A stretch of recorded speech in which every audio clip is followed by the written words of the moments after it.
दूसरा, स्टेटर में आप देखेंगे कि आपका जो है रोटेटिंग पोल्स जनरेट होंगे और इस रोटेटिंग पोल की वजह से आपका eddy current loss plus hysteresis loss, दो लॉसेज भी आपके होने वाले, ठीक है। तो स्टेटर में आपका जो है that is core loss plus copper loss, ये दोनों लॉसेज होंगे। कोर लॉस को आप आयरन लॉस भी बोलते हैं और इन दोनों लॉसेज को जब आप इनपुट पावर में से घटा देंगे तो जो भी आपकी पावर बचेगी वो स्टेटर के आउटपुट में दिखेगी और जो पावर स्टेटर के आउटपुट में है वही पावर कहां पर प्रेजेंट होगी, एयर गैप में, या फिर यही पावर आपके रोटर में एज ए इनपुट जाती है। अब रोटर में आप देखेंगे, मैंने बताया था कि रोटर में जब ये पावर आपकी जाएगी तो रोटर की वाइंडिंग का क्या होगा, रेजिस्टेंस होगा। तो थोड़ी सी जो पावर है रोटर की वाइंडिंग में क्या होगा, ओहमिक लॉस या फिर कॉपर लॉस के फॉर्म पे क्या हो जाएगी, वेस्ट हो जाएगी, ठीक है। कॉपर का आपका जो है जो रोटर का सर्किट होता है, क्योंकि आप देखेंगे रोटर जो रनिंग कंडीशन पे होता है, रनिंग कंडीशन में रिलेटिव स्पीड बहुत कम होती है। रिलेटिव स्पीड कम होने से फ्रीक्वेंसी कम होगी, ईएमएफ इंड्यूस कम होगा, करंट कम होगा, जिसकी वजह से आपका जो रोटर में जो कोर लॉस होता है उसकी वैल्यू हम नेग्लेक्ट कर देते हैं। तो आपके रोटर में केवल और केवल कौन से लॉसेज कंसीडर होते हैं, दैट इज कॉपर लॉस। तो रोटर के इनपुट पावर में क्या करेंगे, रोटर के कॉपर लॉस को घटा देंगे तो जो पावर होगी वो कहां पर आपकी पहुंच जाएगी, शाफ्ट में पहुंच जाएगी, that is nothing but the, और बेटा जो रोटर की आउटपुट पावर होती है that is nothing but the internal mechanical power develop, या फिर that is called gross mechanical power develop, ठीक है। ये आपकी जो है मैकेनिकल पावर जो है डेवलप होगी आपके इंडक्शन मशीन के अंदर, ठीक है। अब इस इंडक्शन मशीन में ये जो पावर है, इस पावर को हम लोग क्या करते हैं, शाफ्ट की हेल्प से क्या करते हैं, मशीन के बाहर निकालते हैं। और जब शाफ्ट आपका जब आपका शाफ्ट बाहर निकलेगा तो आप देखेंगे शाफ्ट में क्या होती है, बॉल बेरिंग्स, और आपकी जो है that is nothing but the slip ring होती है, जिसकी वजह से फ्रिक्शन फोर्स लगता है, जिसकी वजह से शाफ्ट की स्पीड थोड़ी सी कम हो जाती है। और साथ ही साथ आपका बाहर जब शाफ्ट रोटेट करता है तो विंडेज की वजह से अपोजिंग फोर्स लगता है, तो that is some windage loss, जिसकी वजह से स्पीड कम होती है। स्पीड में जितना रिडक्शन आता है उस रिडक्शन को बोलते हैं that is nothing but the आपका मैकेनिकल लॉस। तो आपकी जो भी आपकी ग्रॉस मैकेनिकल पावर डेवलप होती है उस पावर में अगर हम मैकेनिकल लॉस को घटा देंगे तो वो आपकी जो पावर होती है that is nothing but the shaft power available, जिसको हम आउटपुट पावर बोलते हैं या फिर net power output coming from the induction motor, ठीक है। तो इस फिगर को जो है हम लोग जो है इस तरीके से भी बना सकते हैं, नॉर्मल फॉर्म पे इस फिगर को हम लोग बनाने की कोशिश करते हैं, ठीक है। दैट इज सबसे पहले आप देखेंगे दैट इज अच्छा, अभी हम लोग जो है इक्विवेलेंट डायग्राम भी पढ़ेंगे कि आपका जो चीजें मुझको बतानी है, ठीक है, उसको समझने के लिए। और उसके बाद एक बार जो है आप 1 या 2 दिन में चीजें समझ लेंगे, उसके बाद आपकी जो है इंडक्शन मशीन बिल्कुल सरल हो जाएगी। फिर उसके बाद इक्विवेलेंट सर्किट आपको हर एक केस में बनाना है, और इक्विवेलेंट सर्किट बनाने के बाद आपको क्या करना है, आपका मैक्सिमम टॉर्क कितना होता है, स्पीड कितनी होती है, वो सारी की सारी चीजें हम लोग क्या कर लेंगे, कैलकुलेट कर लेंगे। तो सेम फिगर जो है हम लोग पावर फ्लो इक्वेशन को कुछ ऐसे ही बना सकते हैं, that is nothing but the input power. आप जो है इंडक्शन मोटर में इनपुट पावर देते हैं दैट इज इनपुट पावर,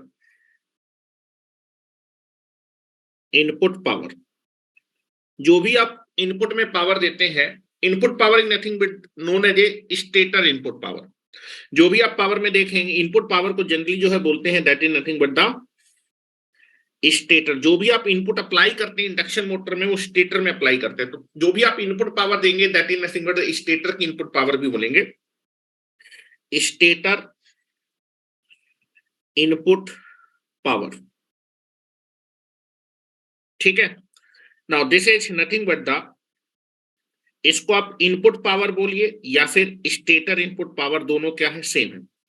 इस इनपुट पावर में से आप देखें जो भी आप इनपुट पावर देंगे, पहले इस इनपुट पावर को जो स्टेटर में आप जो भी इनपुट में पावर देंगे उसमें से कुछ पावर स्टेटर में क्या जाएगी, लॉस में जाएगी, ठीक है।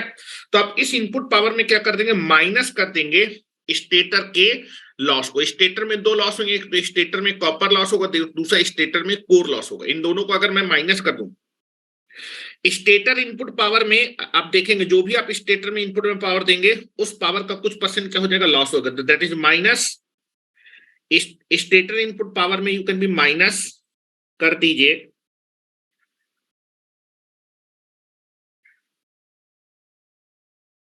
माइनस कर दें that is nothing but the stator में कौन कौन से लॉस होंगे, 2 loss, that is first is stator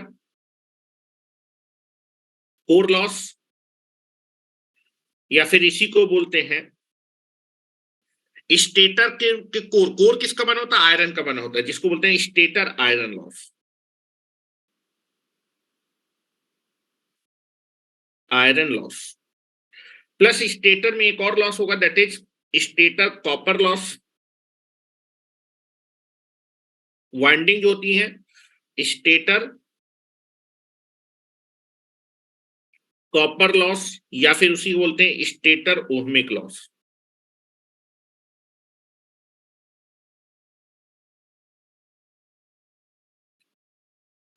stator में इतनी पावर अगर जो है स्टेटर में जो भी आप इनपुट देंगे उसमें से कुछ पावर स्टेटर में क्या हो जाएगी? लॉस के फॉर्म में। किसमें किसमें? एक तो स्टेटर में कोर लॉस होगा, that is the copper loss होगा। तो अगर इनपुट पावर में स्टेटर के लॉसेस को घटा देंगे तो जो पावर बचती है वो स्टेटर के आउटपुट में मिलती है, that is nothing but the stator output power. That power is nothing but the stator output power, या फिर इसी को बोला जाता है this is nothing but the air gap power, या फिर इसी को बोलते हैं यही पावर आपके जो भी आपकी स्टेटर के आउटपुट में पावर अवेलेबल होती है वो आपका एयर गैप के थ्रू क्या होती है? रोटर में ट्रांसफर होती है। तो यही पावर आपकी एयर गैप में मिलती है, this is nothing but the air gap power, या फिर यही आपके रोटर में एज ए इनपुट जाएगी। ठीक है, now this is nothing but the PSO का मतलब है that is the stator output power, stator output power. PAG का मतलब है that is air gap power,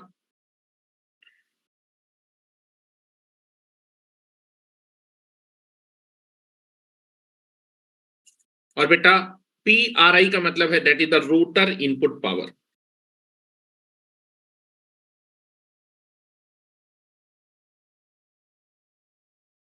जो भी पावर रोटर के एज इनपुट जाती है उस पावर में से कुछ पोर्शन रोटर में क्या होता है? लॉस में चला जाता है। जो भी पावर आपके रोटर में जो इनपुट जाएगी उस पावर का कुछ पोर्शन रोटर में क्या हो जाएगा? लॉस के फॉर्म पे चला जाएगा। और रोटर में कौन सा लॉस कंसीडर किया जाता है? केवल और केवल that is nothing but the आपका कॉपर लॉस। रोटर में केवल और केवल कॉपर लॉस या फिर ओहमिक लॉस होता है।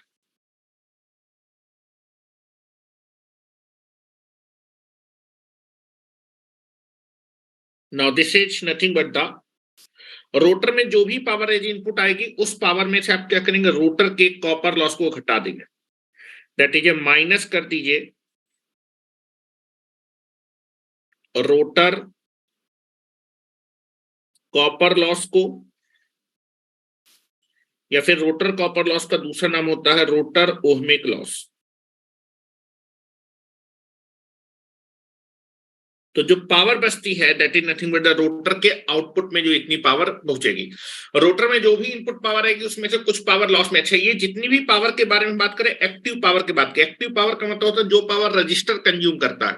हम लोग रिएक्टिव पावर के बारे में कोई भी बात नहीं कर रहे, और यही एक्टिव पावर ही आपकी मैकेनिकल पावर में कन्वर्ट होती है। ठीक है, now this is nothing but the this is rotor output power, this is P R O. और यही पावर आपकी क्या होती है? Gross mechanical power develop. Induction machine के अंदर इतनी ही जो है, जितनी आपके रोटर में कॉपर, कुछ आप जो भी रोटर में इनपुट देंगे उसमें से कुछ पावर रोटर में as a copper loss consume हो जाएगी, बची हुई पावर रोटर के आउटपुट मिल जाएगी, या फिर यही पावर आपकी जो है जो आउटपुट में मिलेगी वही मैकेनिकल पावर में develop. This is the gross mechanical power developed in the induction machine, या फिर this is the internal mechanical power develop in the induction machine. This is nothing but the internal mechanical power develop. ठीक है, जो भी rotor के output में power आएगी this is nothing but the this is rotor output power. Rotor के output में जो भी पावर आती है वही पावर आपकी मैकेनिकल पावर में कन्वर्ट होती है। दिस इज द ग्रॉस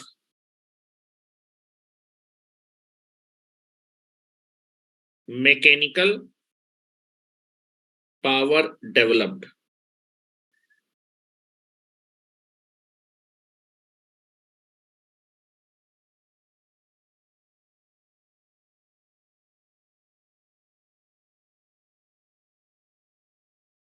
या फिर दिस इज कॉल्ड इंटरनल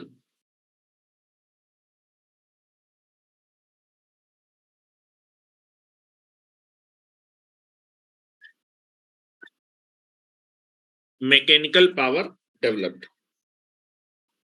ये जो भी आपकी मशीन के अंदर इंटरनल पावर डेवलप होती है, इस पावर को हम मशीन के बाहर निकालते हैं किसकी हेल्प से? शाफ्ट की हेल्प से। ठीक है, शाफ्ट की हेल्प से हम इस पावर को निकालते हैं, और जब शाफ्ट की हेल्प से पावर निकालते हैं तो शाफ्ट के ऊपर क्या होता है? शाफ्ट में के ऊपर आपकी बॉल बेरिंग और आपकी स्लिपरिंग होती है, जिसकी वजह से कुछ फ्रिक्शन की वजह से आपकी मैकेनिकल पावर में क्या हो जाएगा? लॉस। इस ग्रॉस जो पावर डेवलप होगी उस मैकेनिकल पावर में कुछ पावर फ्रिक्शन और विंडेज की वजह से लॉस में चली जाएगी, और कुछ विंडेज की वजह से लॉस में चली जाएगी। तो अगर मैं इस आपके रोटर की आउटपुट पावर में से आपका विंडेज और सेक्शन पावर को हटा दूंगा, तो उतनी पावर आपकी जो है क्या होती है बेटा? नेट में आउटपुट के तौर में मिलती है। That is called output power, या फिर that is the net power developed, और that is called the shaft power. ठीक है, तो this is nothing but the, आप बोल सकते हैं अगर आप जो है इस पावर में माइनस कर दें कौन कौन से loss? That is the mechanical loss, mechanical loss, mechanical loss. Mechanical loss का मतलब है that is friction and windage loss, friction plus windage loss. Friction loss किसकी वजह से होता है? This loss is due to ball bearing and slipping.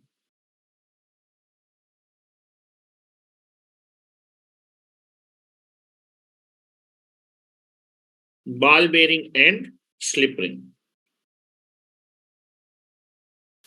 and this loss is due to windage. This loss due to air friction, due to air। ठीक है, तो बेटा जो भी आपके पास पावर डेवलप होती है मैकेनिकल पावर, उसमें से कुछ पावर आपकी क्या होती है बेटा? मैकेनिकल लॉस में चली जाती है। जो आपकी पावर बचती है that is nothing but the output power,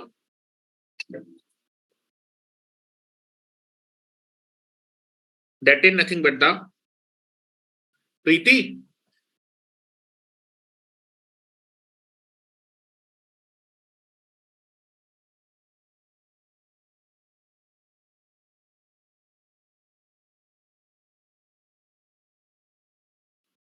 तो that is nothing but the net power developed, net P net, या फिर इसी को बोलते हैं that is nothing but the shaft power, या फिर that is nothing but the output power. ठीक है, this is the output power.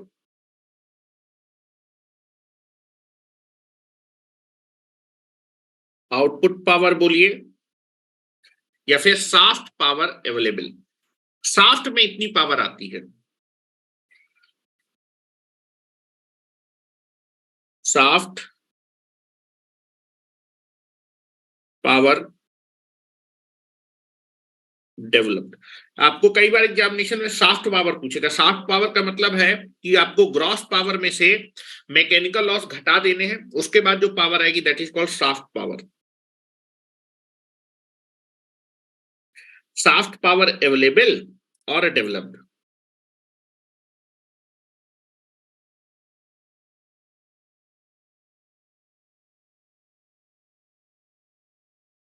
या फिर this is the net power available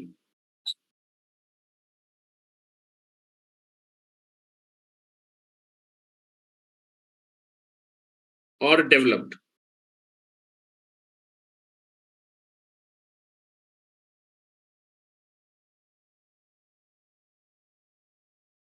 net power develop. तो this is nothing but this is the power flow. Active power का flow हम बात कर रहे हैं, एक्टिव पावर। यहां पर जो एक्टिव पावर है वही मैकेनिकल पावर में क्या होने वाली है, डेवलप होने वाली है। दिस इज द, आपको ये डायग्राम क्लियर होना चाहिए और इस डायग्राम से आप जो है बड़े से बड़े क्वेश्चनों को भी बड़ी आसानी से सॉल्व कर सकते हैं। ठीक है, अब हम लोग देखो जो है बात करने वाले हैं कि हमें जो है आपका रोटर की इनपुट पावर निकालनी है, रोटर में कितना कॉपर लॉस हो रहा है और रोटर में आउटपुट में कितनी पावर आएगी। ठीक है, उस चीज को निकालने के लिए आप देखेंगे, आप इंडक्शन मोटर की परफॉर्मेंस को एनालाइज करना चाहते हैं। अगर आप इंडक्शन मोटर की परफॉर्मेंस को एनालाइज करना चाहते हैं तो आप इंडक्शन मोटर का एक इक्विवेलेंट डायग्राम बनाएंगे। हम इंडक्शन मोटर का कौन सा डायग्राम बनाने की कोशिश करेंगे, इलेक्ट्रिकल इक्विवेलेंट मॉडल, क्योंकि इलेक्ट्रिकल मॉडल एक ऐसा मॉडल होता है जिसमें कई सारे मेथड होते हैं सर्किट को आसानी से एनालाइज करने के लिए। ठीक है, आप हमेशा, जैसे ट्रांसफार्मर हो गया, आपके पास सिंक्रोनस मशीन हो गई, इंडक्शन मशीन हो गई, डीसी मशीन हो गई, इन सारे मशीन्स को अगर आप एनालाइज करना चाहते हैं तो प्रैक्टिकली आप देखेंगे डीसी मशीन, सिंक्रोनस मशीन आप देखेंगे जो है, या फिर आपके पास जो इंडक्शन मशीन है, आउटपुट में मैकेनिकल पावर, आप उसका मैकेनिकल डायग्राम भी बना सकते हैं। लेकिन मैकेनिकल डायग्राम बनाने के बाद मैकेनिकल डायग्राम में इतने आपके पास जो है टूल्स नहीं होते एनालाइज करने को लिए कि आपकी एनालिसिस आसान हो जाए।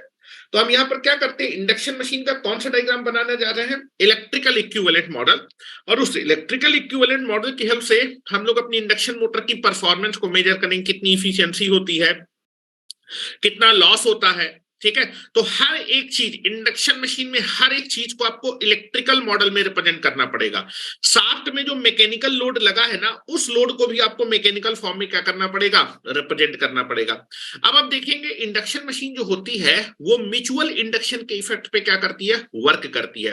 रोटर में कोई आप अलग से कोई इनपुट नहीं देते, रोटर में जो भी पावर अवेलेबल होती है वो कहां से ट्रांसफर होती है, स्टेटर से ट्रांसफर होती है। ठीक है, स्टेटर से जो भी आपको रोटर को पावर चाहिए, all the power will be transferred from the stator only through the induction method। ठीक है, म्यूचुअल इंडक्शन की हेल्प से आपके स्टेटर में, रोटर में, स्टेटर से रोटर में पावर ट्रांसफर होती है, और रोटर में जब इलेक्ट्रिकल पावर ट्रांसफर होगी तो इलेक्ट्रिकल रोटर में आपकी उस इलेक्ट्रिकल पावर का कुछ पोर्शन लॉस में चला जाएगा, बाकी सारी इलेक्ट्रिकल पावर इसमें ट्रांसफर हो जाएगी, शाफ्ट में ट्रांसफर हो जाएगी, मैकेनिकल पावर के फॉर्म में क्या हो जाएगी, ट्रांसफर हो जाएगी।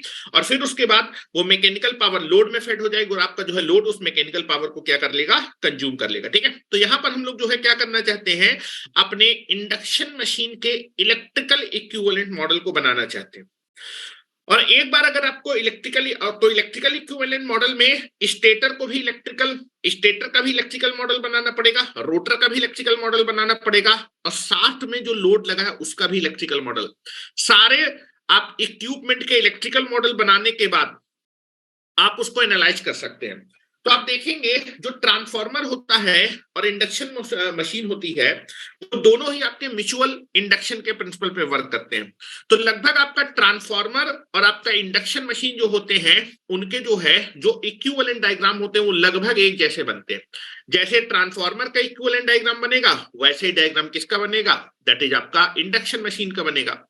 लेकिन आप देखेंगे कि ट्रांसफार्मर में एक खासियत होती है, ट्रांसफार्मर की जो चीज मैं बोल रहा हूं बहुत ध्यान सुने, ट्रांसफार्मर की खासियत होती है कि जब आप ट्रांसफार्मर की परफॉर्मेंस को एनालाइज करते हैं तो आप सेकेंडरी के सर्किट को या तो प्राइमरी में ट्रांसफर कर लेते हैं, या फिर प्राइमरी के सर्किट को सेकेंडरी में ट्रांसफर कर लेते हैं, और उसके बाद आप क्या करते हैं, एनालिसिस करते हैं। आप देखेंगे प्राइमरी से सेकेंडरी में ट्रांसफर करना पॉसिबल इसलिए होता है क्योंकि स्टेज आपका जो है प्राइमरी और सेकेंडरी की फ्रीक्वेंसी क्या होती है, सेम होती है। ट्रांसफार्मर आपका प्राइमरी से सेकेंडरी में पावर ट्रांसफर करता है विदाउट चेंजिंग द फ्रीक्वेंसी। जितनी फ्रीक्वेंसी स्टेटर की होती है सेम फ्रीक्वेंसी रोटर की होती है। जब दोनों सर्किट की फ्रीक्वेंसी सेम होगी तभी आप एलिमेंट को प्राइमरी से सेकेंडरी और सेकेंडरी से प्राइमरी में ट्रांसफर कर पाएंगे। मेरी बात गौर से सुनिएगा, आप अपने किसी, अब जो है अपने ट्रांसफार्मर की एनालिसिस करने के लिए, जो कि आपका प्राइमरी का सर्किट अलग था, सेकेंडरी का सर्किट, दोनों म्यूचुअली डिसजॉइंट होते थे, म्यूचुअली आपका मैग्नेटिकली वो कपल्ड है, लेकिन इलेक्ट्रिकली कैसे होते थे, आइसोलेट, जिसकी वजह से एनालिसिस करना थोड़ा सा क्या हो जाता, टफ हो जाता था।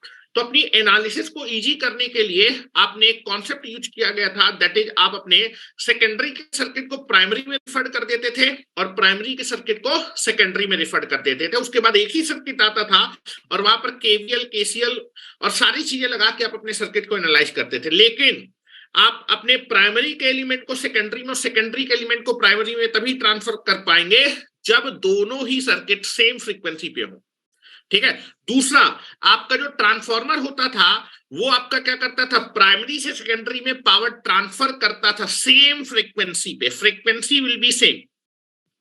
तो लेकिन इंडक्शन मशीन में दो ड्रॉबैक होंगे। इंडक्शन मशीन का जब हम मॉडल बनाएंगे तो बिल्कुल ट्रांसफॉर्मर जैसा ही बनेगा, लेकिन स्टेटर की फ्रीक्वेंसी एफ होती है, वहीं रोटर, हम लोग जो भी चीजें बना रहे हैं रनिंग कंडीशन में, जब रोटर मेरा रनिंग कंडीशन में होता है तो what is the frequency of the rotor, S into F, slip frequency होती है।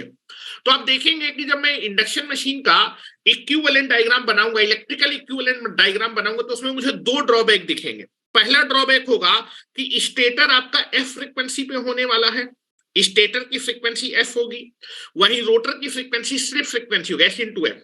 तो आप देखेंगे प्राइमरी और सेकेंडरी या फिर स्टेटर और रोटर के जो सर्किट आपने बनाए हैं वो अलग अलग फ्रीक्वेंसी के होने वाले। दूसरा, जो मैंने इक्विवेलेंट डायग्राम बनाया था, ठीक है, रोटर का, उसमें मैंने रोटर के पैरामीटर दिखाए थे, लेकिन क्या मैंने उसमें आपका शाफ्ट का इलेक्ट्रिकल डायग्राम बनाया था क्या? नहीं, शाफ्ट का इलेक्ट्रिकल डायग्राम नहीं बनाया था। तो आपका जो डायग्राम है वो अभी अधूरा डायग्राम है। ठीक है। अगर आप अपनी इंडक्शन मशीन को इलेक्ट्रिकली जो है क्या करना चाहते हैं, एनालाइज करना चाहते हैं, तो हर एक कंपोनेंट को आपको इलेक्ट्रिकल नेटवर्क में रिप्रेजेंट करना पड़ेगा। दूसरा चीज है एनालाइज, आप जो है सर्किट, दोनों सर्किट को एनालाइज करने के लिए स्टेटर और रोटर के सर्किट सेम फ्रीक्वेंसी पे होने चाहिए, तभी आप जो है रोटर के सर्किट को primary, that is the stator में रिफर कर पाएंगे, या फिर स्टेटर के सर्किट को आप रोटर पे रिफर कर पाएंगे, तभी आपकी एनालिसिस क्या होगी, आसान होने वाली है। तो इसका मतलब ये है कि आप अपने इंडक्शन मोटर के, और आप देखेंगे ट्रांसफॉर्मर में जो पावर ट्रांसफर होती थी प्राइमरी से सेकेंडरी, वो सेम फ्रीक्वेंसी पे, क्योंकि स्टेटर और रोटर की फ्रीक्वेंसी अलग अलग है, इसलिए एनालाइज करने के लिए दोनों की फ्रीक्वेंसी सेम रखनी पड़ेगी। जो पावर ट्रांसफर की इक्वेशन आप निकाल रहे हैं वो सेम फ्रीक्वेंसी के लिए निकाली जाती है, अलग अलग एक सर्किट में दो अलग अलग फ्रीक्वेंसी अगर होंगी तो आप सर्किट को आसानी से एनालाइज नहीं कर पाएंगे। इसका मतलब ये है कि यार जो भी चीजें हम लोगों ने अभी पढ़ी है उसमें काफी ज्यादा भी मॉडिफिकेशन की जरूरत है। खासकर कहां पर मॉडिफिकेशन करना पड़ेगा, रोटर के सर्किट में मॉडिफिकेशन करना पड़ेगा। रोटर का ये जो सर्किट हमने बनाया है जिसमें आपका रोटर का रेजिस्टेंस है और रोटर का लीकेज रिएक्टेंस है, वो आपका एसएफ फ्रीक्वेंसी पे है। किस फ्रीक्वेंसी पे है, दैट इज स्लिप फ्रीक्वेंसी पे है। उसको हमें एफ फ्रीक्वेंसी पे लेकर सप्लाई स्टेटर की फ्रीक्वेंसी पे लेके आना पड़ेगा, मतलब उस डायग्राम में थोड़ा सा मॉडिफिकेशन। दूसरा, इस डायग्राम में हमने शाफ्ट का इलेक्ट्रिकल इक्विवेलेंट मॉडल बनाया ही नहीं है। अभी शाफ्ट जो है, जो लोड जो है, जो लोड कनेक्ट होता है वो कहां पर कनेक्ट होता है, शाफ्ट में कनेक्ट होता है, उसको भी हमें इलेक्ट्रिकली आपका जो है मॉडल में दिखाना पड़ेगा, तब जाके हमारा पूरा का पूरा इंडक्शन मोटर का इलेक्ट्रिकल डायग्राम बनेगा। क्या मेरी बात समझ में आ रही है? तो देयर इज सम मॉडिफिकेशन। अभी ये मॉडिफिकेशन कैसे करते हैं वो हम अभी बाद में समझेंगे। एक बार जो है इलेक्ट्रिकल डायग्राम हमारा बन जाएगा, उसके बाद हम लोग चीजें बहुत आसानी से एनालाइज कर पाएंगे। ठीक है। अच्छा, शाफ्ट को हटाने के लिए शाफ्ट को गोल करना पड़ेगा। शाफ्ट को हमें हटाना है, उसको इलेक्ट्रिकल में कन्वर्ट करना है, तो हमें शाफ्ट की पावर को इलेक्ट्रिकल फॉर्म पे लिखने के लिए शाफ्ट की पावर को जीरो करके एक कंपोनेंट दिखाना पड़ेगा, और वो कंपोनेंट जो इलेक्ट्रिकल कंपोनेंट होगा वो जितनी पावर कंज्यूम करेगा वही शाफ्ट में ट्रांसफर होगी। ठीक है। अच्छा, ये बताइए कि रोटर की फ्रीक्वेंसी अगर सप्लाई फ्रीक्वेंसी के बराबर, तो रोटर रनिंग कंडीशन में होगा कि आपका स्टेशनरी कंडीशन में होगा? जब आपका रोटर स्टेशनरी कंडीशन में होता है तभी उसकी फ्रीक्वेंसी सप्लाई फ्रीक्वेंसी के बराबर होती है। मतलब हमें जो है चीजें बड़ी अलग तरीके से सोचनी पड़ेंगी इलेक्ट्रिकल मॉडल में कन्वर्ट करने के लिए। तो मैं पहले थोड़ा सा चीजें आपको बताना चाहता हूं कि दोनों ही सर्किट में इलेक्ट्रिकल इक्विवेलेंट मॉडल में क्या अंतर है और क्यों हम लोग एनालिसिस नहीं कर पा रहे हैं। ठीक है, हम लोग चीजें धीमे धीमे स्टार्ट कर रहे हैं। 2 से 3 दिन की क्लास में आपको मेरी जो बातें जो मैं बता रहा हूं वो आपको समझ में आ जाएगी कि आपका रोटर का सर्किट जो है, रोटर के सर्किट में R2/S क्यों दिखाया जाता है। R2/S जो है वो रेजिस्टेंस होता है जो रोटर के लॉस को भी दिखाएगा और मैकेनिकल लोड को भी दिखाएगा। दोनों लोड को कंबाइंड करके जो पावर कंजम्पशन होता है वो R2/S होता है। हम लोग आप देखेंगे कि जो भी आपका जो सर्किट है उसमें R2 जो था वो रोटर के कॉपर, रोटर की वाइंडिंग के रेजिस्टेंस को, रोटर की वाइंडिंग में ये लॉस होगा, प्लस जो भी पावर इलेक्ट्रिकल बचती थी वो शाफ्ट में ट्रांसफर हो जाती थी।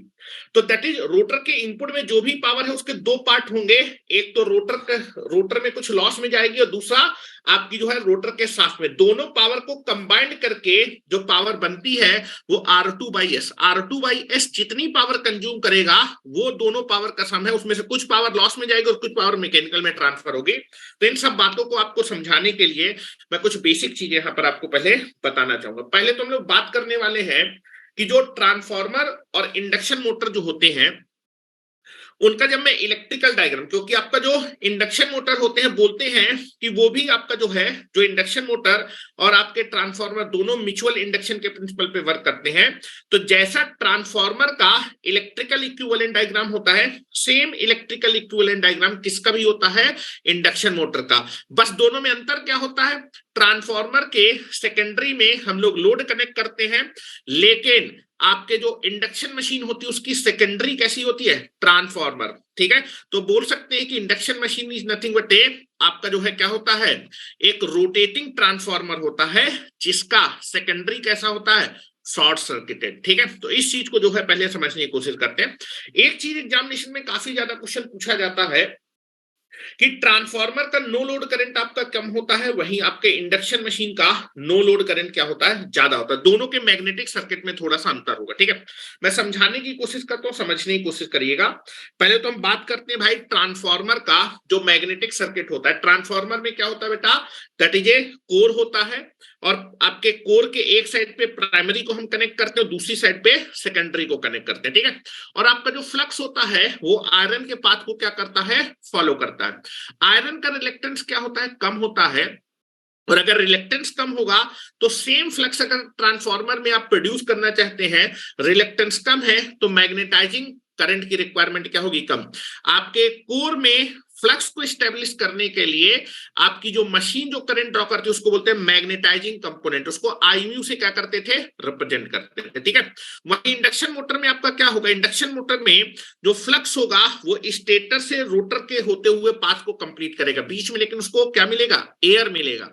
एयर का रिलेक्टेंस क्या होता है, ज्यादा होता है, क्योंकि आपका जो है इंडक्शन मोटर में चूंकि आपके जो है जो फ्लक्स होगा, फ्लक्स जो आपका मेन फ्लक्स होगा, जो स्टेटर रोटर, स्टेटर को बोलेंगे प्राइमरी और रोटर को बोलेंगे सेकेंडरी। स्टेटर से रोटर को जो फ्लक्स लीक करेगा उसके बीच में आपको क्या मिलेगा, एयर गैप मिलेगा। चूंकि एयर गैप का रिलेक्टेंस ज्यादा, तो रिलेक्टेंस अगर ज्यादा है तो सेम फ्लक्स अगर आपको इंडक्शन मोटर में भी आपको प्रोड्यूस करना है, तो अगर रिलेक्टेंस ज्यादा है तो ज्यादा मैग्नेटाइजिंग करंट की रिक्वायरमेंट होने वाली है। ठीक है, समझाने की कोशिश करता हूं, समझिएगा। Now this is nothing but the, ये ट्रांसफार्मर का कोर है। पहले तो बेसिक अंतर दोनों के मैग्नेटिक सर्किट में क्या अंतर होता है। ठीक है भाई, तुम लोग अपना यार कैमरा ओपन करो।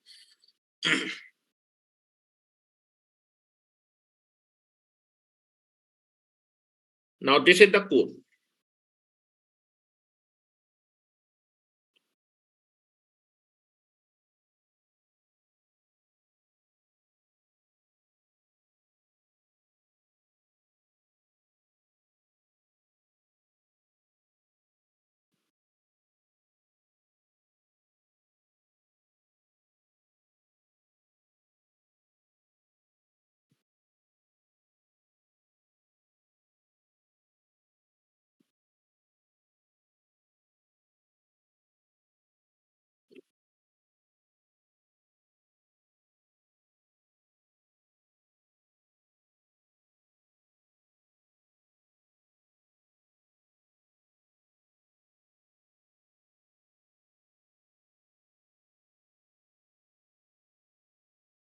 This is the core of the transformer. ठीक है, ये आपके ट्रांसफार्मर का मैग्नेटाइजिंग सर्किट है। ठीक है, यहां पर प्राइमरी वाइंडिंग होती है,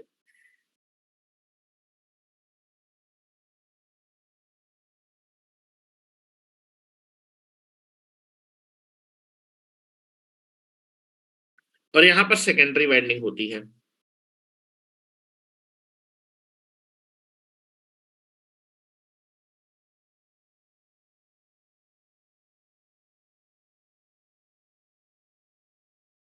चलो, प्राइमरी में नंबर ऑफ टर्न मान लेते हैं, that is nothing but the N1, और सेकेंडरी में नंबर ऑफ टर्न मान लेते हैं N2। ठीक है, चलो अभी नो लोड कंडीशन पे, नो लोड कंडीशन पे, ठीक है, नो लोड कंडीशन में चलिए प्राइमरी में मैंने सप्लाई को कनेक्ट किया,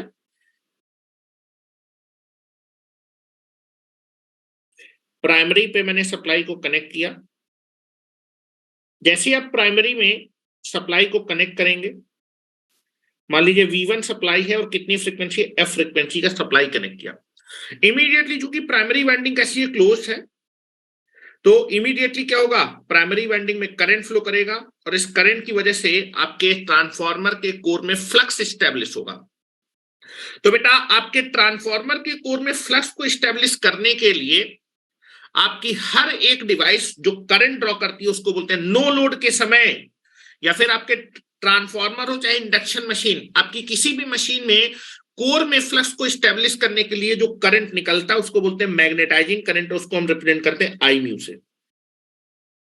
ठीक है, ये जो आपका मैग्नेटाइजिंग करंट होता है वो आपके प्राइमरी नंबर ऑफ टर्न से क्या करेगा, फ्लो करेगा, और फ्लो करने के बाद क्या होगा बेटा, number of turn multiplied by the current flowing in those turn in nothing but the MMF produce होगा, और इस एमएमएफ की वजह से आपके ट्रांसफार्मर के कोर में क्या होगा, फ्लक्स डेवलप होगा। मान लेते हैं कितना फ्लक्स डेवलप हो रहा है, 5। आपका किसी भी मशीन में फ्लक्स को डेवलप करने के लिए जो करंट रिस्पॉन्सिबल होता है उसको बोलते हैं मैग्नेटाइजिंग। और बेटा राइट हैंड कर्ल रूल की हेल्प से जो फ्लक्स है उसकी डायरेक्शन ही आएगी। क्या मेरी बात समझ में आ रही है? This is phi M. तो फ्लक्स का फार्मूला होता है, फ्लक्स इज इक्वल टू होता है MMF divided by reluctance. MMF divided by reluctance. ठीक है, मान लीजिए कितना फ्लक्स डेवलप कर रहे हैं, दैट इज फाई एम। ठीक है, चलो एमएफ क्या होता है, नंबर ऑफ टर्न, प्राइमरी में नंबर ऑफ टर्न N1 है, कितना करंट फ्लो किया, आई म्यू, और बेटा कितना फ्लक्स डेवलप हुआ, phi M, and this is nothing but the reluctance. ठीक है, दिस इज द फार्मूला। चलो इंडक्शन मशीन में भी बात करते हैं। इंडक्शन मशीन में ठीक है, नो लोड के समय रखा है मैंने ट्रांसफार्मर भी मेरा किस कंडीशन में, नो लोड कंडीशन पे, no load condition.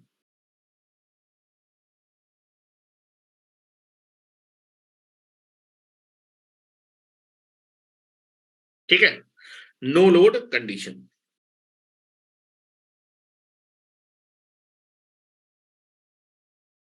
No load.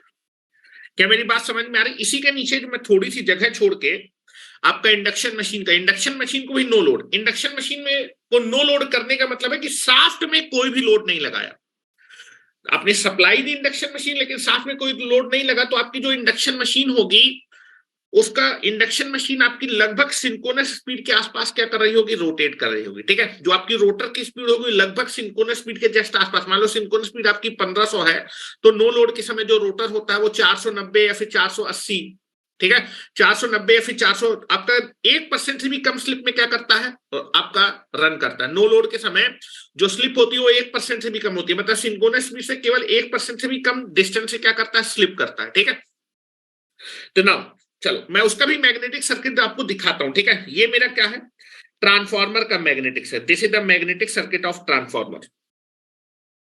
Flux आपका जो होगा, फ्लक्स आपके किस पाथ को फॉलो करेगा, कोर के, दैट इज आयरन के कोर, इस पाथ को फॉलो करेगा। This is the magnetic circuit,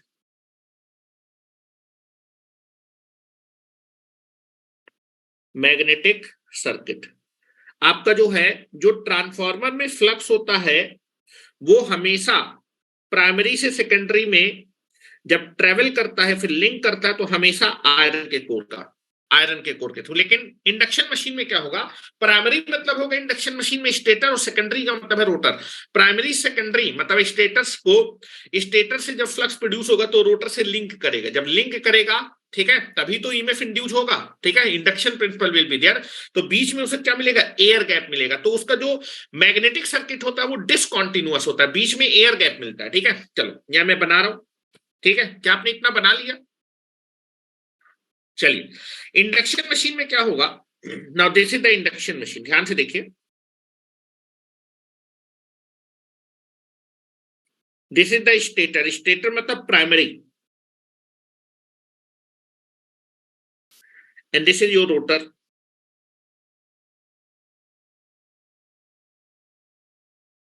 this is your rotor, ठीक है, this is your rotor.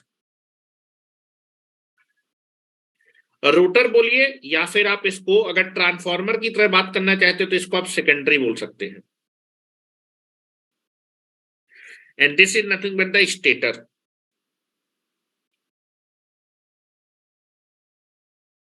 Stator का मतलब आप बोल सकते हैं प्राइमरी, ठीक है। Now this is the supply I can be connected, 3-phase AC supply is given,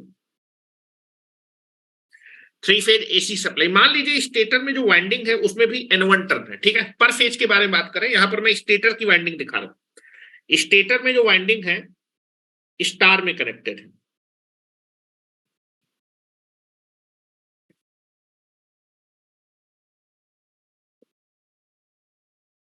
this is the stator की वाइंडिंग, 3-phase वाइंडिंग होगी,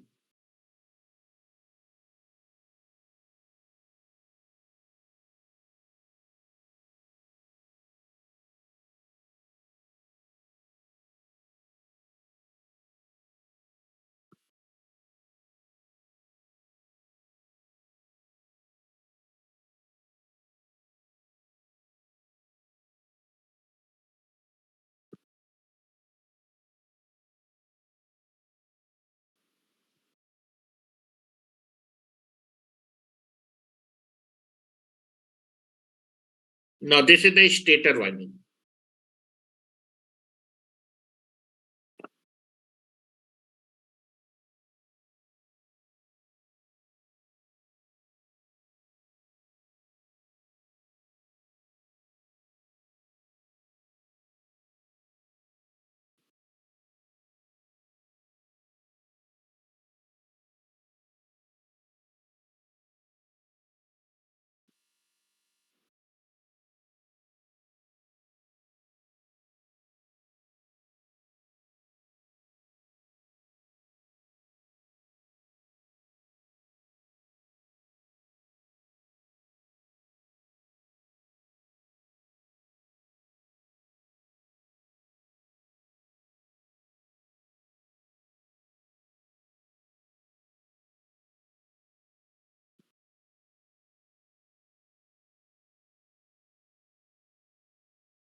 दिस इज स्टेटर वाइंडिंग,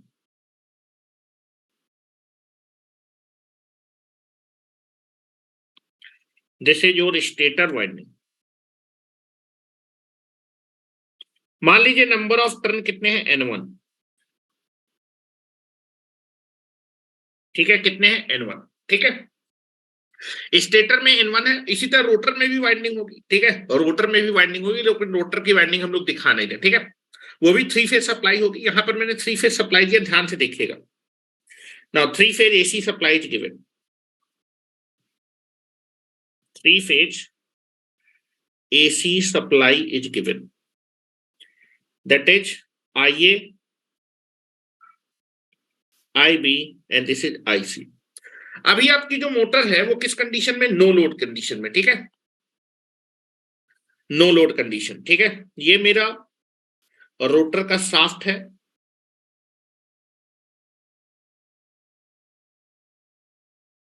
और यहां पर मैंने कोई भी लोड नहीं लगा रखा है,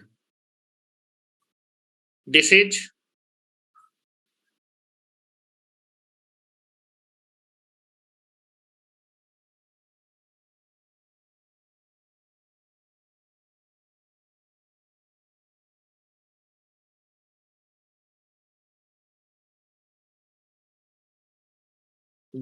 नो लोड, नो लोड, ठीक है, कोई भी लोड नहीं है, ठीक है।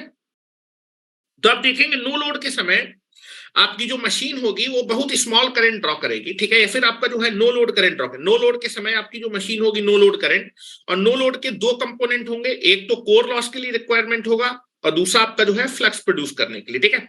तो फ्लक्स प्रोड्यूस करने के लिए जो आपका करंट रिस्पॉन्सिबल होता है, जैसी सप्लाई देंगे नो लोड के समय भी आप देखेंगे इमीडिएटली स्टेटर की वाइंडिंग में क्या होगा, करंट फ्लो करेगा। यहां पर मैं दिखा देता हूं। Now this is nothing but the current flow. No load के समय स्टेटर की वाइंडिंग में जो करंट फ्लो करेगा, नो लोड करंट के दो कंपोनेंट होते हैं। एक आपका फ्लक्स के लिए रिस्पॉन्सिबल होता है जिसको मैग्नेटाइजिंग कंपोनेंट बोलते हैं, और एक आपका कोर लॉस के लिए जिसको हम लोग IW बोलते हैं, ठीक है। तो नाउ नो लोड के समय फ्लक्स के लिए आपका जो है हर एक फेज में कितना करंट फ्लो करेगा, I म्यू। और ये जो करंट है वो आपका नंबर ऑफ टर्न से क्या करेगा, फ्लो करेगा। तो number of turn multiplied by I mu in nothing but the MF। इस MF की वजह से फ्लक्स क्या होगा, प्रोड्यूस होगा, ठीक है। तो स्टेटर में क्या होगा, that is the rotating poles क्या होंगे, डेवलप होंगे। ध्यान से देखें, इमीडिएटली जैसी आप सप्लाई देंगे स्टेटर में रोटेटिंग पोल्स डेवलप होंगे, ठीक है। ऐसे दिखा देता हूं, this is N1 and this is S। rotating poles will be developed। और ये जो रोटेटिंग पोल्स हैं वो किस स्पीड से रोटेट करेंगे, सिंक्रोनस स्पीड से। This is rotating with synchronous speed NS। और जो फ्लक्स लाइन होंगी, हेलो, प्राइमरी से सेकेंडरी में फ्लक्स लाइन जो पाथ फॉलो करेंगी, हेलो, यहां पर कोर है, यहां पर आयरन है, बीच में एयर गैप मिलेगा, this is the path. Transformer में प्राइमरी से सेकेंडरी में फ्लक्स लाइन आयरन के थ्रू पास करती थी, लेकिन इंडक्शन मोटर में जो फ्लक्स लाइन होंगी उसका पाथ ये होगा, this is the path of the magnetic flux line. Primary से सेकेंडरी में जो फ्लक्स लाइन होंगी वो इस तरह से अपने पाथ को क्या करेंगी, कंप्लीट करेंगी।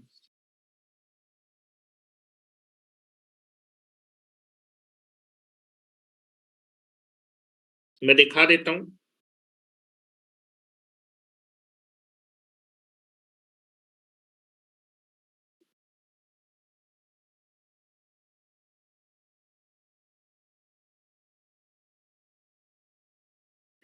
This is the path followed by the flux line.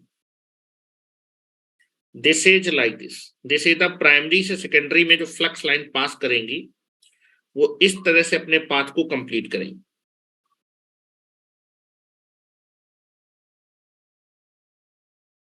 तो अगर मैं यहां पर आपको दिखाना चाहूं तो जो मैग्नेटिक सर्किट का पाथ होगा, पहले आपका आयरन होगा, फिर एयर गैप होगा, फिर उसके बाद दैट इज आयरन होगा। This is the magnetic circuit path for the induction machine. क्या मेरी बात समझ आ रही है? अब मैं बनाऊं। नाउ ट्रांसफार्मर में जो फ्लक्स था वो हमेशा प्राइमरी सेकेंडरी में जो है लिंक कर रहा था वो कोर के थ्रू, लेकिन यहां पर जो फ्लक्स होगा वो पहले थोड़ी देर तक तो स्टेटर में मूव करेगा, थोड़ी देर वो स्टेटर में मूव करेगा, और जब स्टेटर मूव करेगा तो आयरन मिलेगा। उसके बाद थोड़ी देर तक उसको कोई चांस ही नहीं है प्राइमरी से सेकेंडरी में पावर को लिंक करने के लिए, एयर गैप के थ्रू जाना पड़ेगा थोड़ी देर, और फिर से उसको क्या मिलेगा, आयरन मिलेगा, फिर एयर गैप मिलेगा, और फिर आपका स्टेटर मिलेगा। तो this is the magnetic circuit. इस तरह का मैग्नेटिक सर्किट आप बना सकते हैं। अगर ट्रांसफार्मर की तरह दिखाना चाहें तो मैं मैग्नेटिक सर्किट आपको दिखा रहा हूं, इतना बनाइए। दोनों के मैग्नेटिक सर्किट में अंतर दिखा रहा हूं। ट्रांसफार्मर में जो आपका प्राइमरी और सेकेंडरी होती है उनके बीच जो आपका फ्लक्स का पाथ होता है वो हमेशा कोर के थ्रू फ्लक्स पास करेगा, लेकिन इंडक्शन मशीन में थोड़ी देर तक फ्लक्स को किसके थ्रू पास करना होगा, एयर के थ्रू पास करना पड़ेगा। Air gap will be there.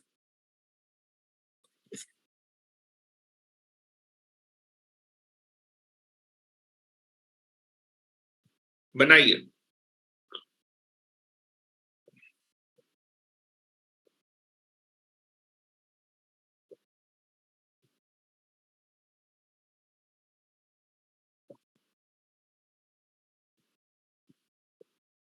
हो गया क्या? तो now this is nothing but the magnetic circuit of induction machine. Induction machine का मैग्नेटिक सर्किट आप ऐसे दिखा सकते हैं। Now this is the magnetic circuit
This is type of the magnetic circuit you can be shown.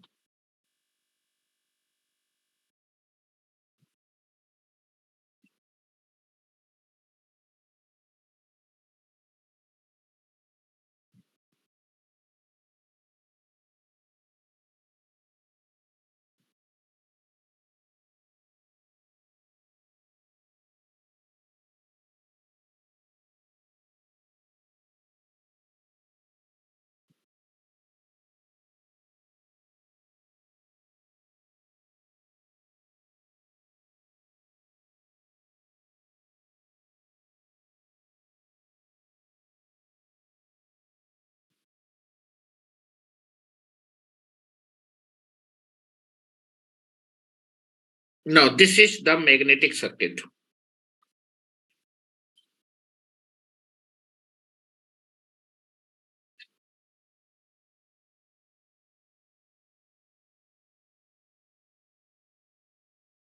Now this is the magnetic circuit. ये stator का magnetic circuit है और ये रोटर का मैग्नेट, बीच में क्या मिलेगा? एयर गैप मिलेगा।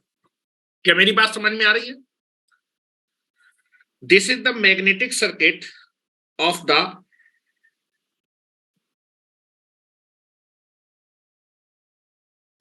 Magnetic circuit of induction machine. Induction motor का मैग्नेटिक सर्किट कुछ ऐसा होता है, ठीक है। यहां पर प्राइमरी या फिर स्टेटर की वाइंडिंग होगी,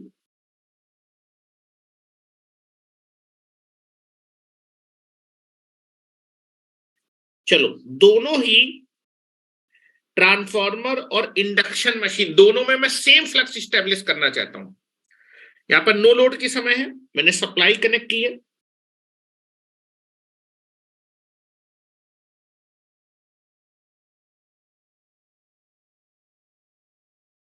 supply connected, V1 supply F frequency. Immediately no load के समय या फिर फ्लक्स को सर्किट कंप्लीट है, प्राइमरी में करंट फ्लो करेगा, नंबर ऑफ टर्न कितने माने? N1 माने, हर एक फेज में एक ही फेज दिखाया है, N1 टर्न है। फ्लक्स को स्टेब्लिश करने के लिए नो लोड के समय जो करंट फ्लो करता है that is called I mu. This is I mu is flowing. और राइट हैंड का रूल से आप देखेंगे कि जो है इस ये जो मैग्नेटाइजिंग करंट है, जब ये N1 नंबर ऑफ टर्न से फ्लो करेगा तो एमएमएफ प्रोड्यूस होगा और इस एमएमएफ की वजह से फ्लक्स आएगा और फ्लक्स आपका इस पाथ को फॉलो करेगा। थोड़ी देर तक फ्लक्स आपका स्टेटर के आयरन कोर से पास करेगा, फिर ना चाहते हुए भी उसको एयर से पास करना पड़ेगा, एयर से, और फिर रोटर के कोर से पास करेगा, फिर एयर, और like this is the path, this is nothing but the five. दोनों में आप सेम मैग्नेटाइजिंग फ्लक्स क्या करना चाहते हैं? फ्लक्स स्टैब्लिश करना चाहते हैं। Now this is the phi, this is the air gap. तो आप देखेंगे this is nothing but the flux is equal to होता है, formula is flux is equal to MMF divided by reluctance, MMF divided by reluctance, MMF divided by reluctance.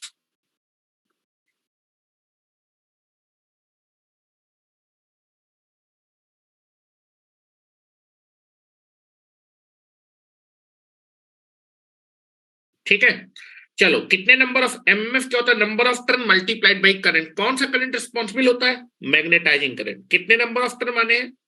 N1 ही माने हैं। तो this is nothing but the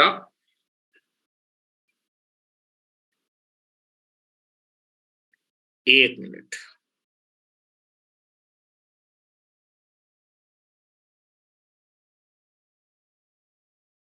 तो ना यहां पर लिख देता हूं, दिस इज फ्लक्स कितना स्टेब्लिश करना चाहते हैं? Same phi.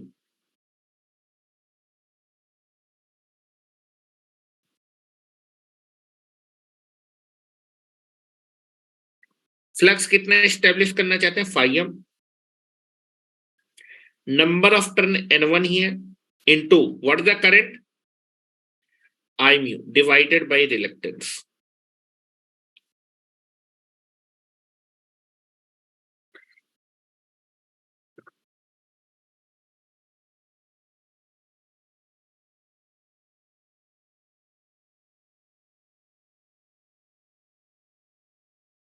Flux is nothing but the number of turn है N1, कितना करंट फ्लो करा I mu divided by reluctance, और फ्लक्स कितना प्रोड्यूस हो रहा है 5। दोनों में कांस्टेंट फ्लक्स, हेलो, दोनों में फ्लक्स कैसा है, कांस्टेंट है। हेलो, मैं निकाल रहा हूं बेटा कि किसमें मैग्नेटाइजिंग करंट की वैल्यू ज्यादा होगी, किसमें मैग्नेटाइजिंग करंट की वैल्यू कम होगी। ठीक है, दोनों में मैं सेम फ्लक्स, कांस्टेंट फ्लक्स आपका प्रोड्यूस करना चाहता हूं। तो जरा यहां पर निकालता हूं आपके ट्रांसफार्मर में। ट्रांसफार्मर में जो मैग्नेटाइजिंग करंट होगा that is nothing but the formula क्या होगा बेटा, that is nothing but the phi m divided by N1 into reluctance. ध्यान से देखिए, दिस इज द फार्मूला। और बेटा इंडक्शन मशीन में जो मैग्नेटाइजिंग करंट का फार्मूला होगा I mu is equal to,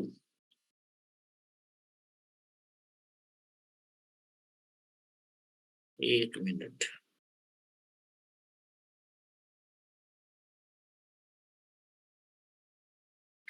that is I mu is equal to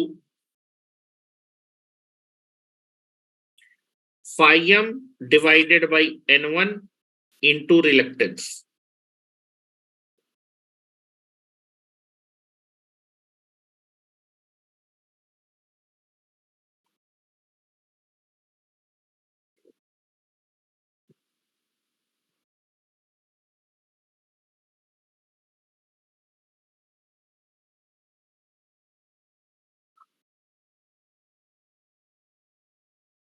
यहां लिख देता हूं, तो अगर मैं यहां पर लिखूं this is nothing but the I mu is equal to phi m divided by N1 into reluctance।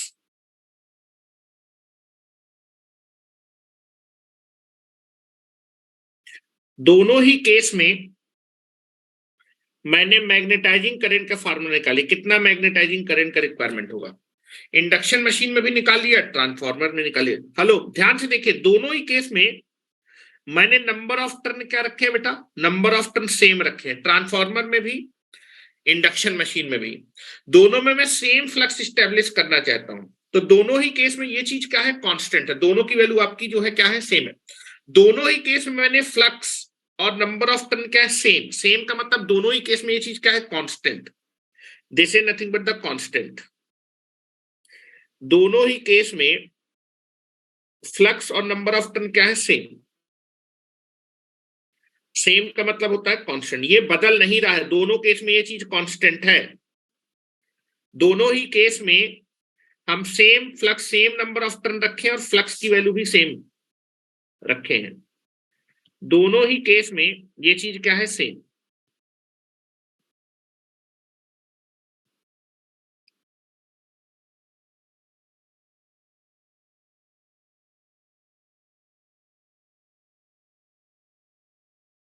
Same बोलिए फिर कांस्टेंट बोलिए। अगर दोनों केस में कांस्टेंट है तो दोनों ही केस में, चाहे ट्रांसफार्मर हो चाहे आपका इंडक्शन मशीन हो, जो मैग्नेटाइजिंग करंट होगा वो प्रोपोर्शनल हो जाएगा रिलक्टेंस में।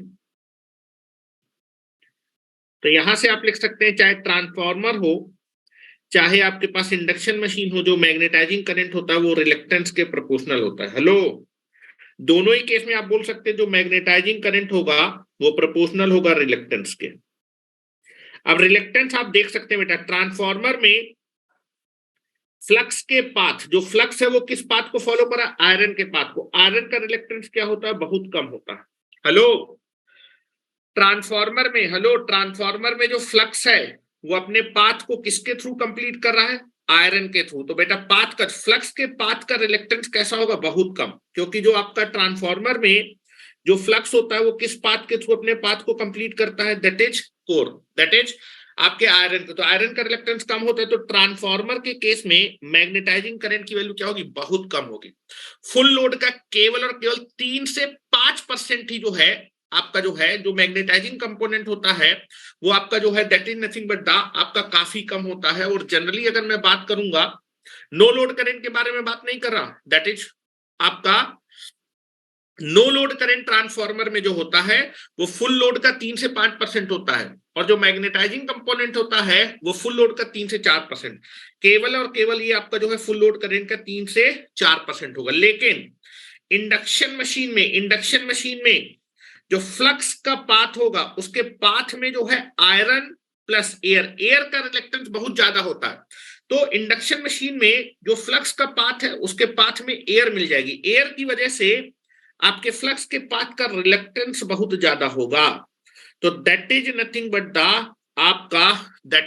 बट द इंडक्शन मशीन के केस में जो मैग्नेटाइजिंग करंट होता है वो फुल लोड करंट का ज्यादा। अगर मैग्नेट जो नो लोड करंट होता है that is phasor addition of that is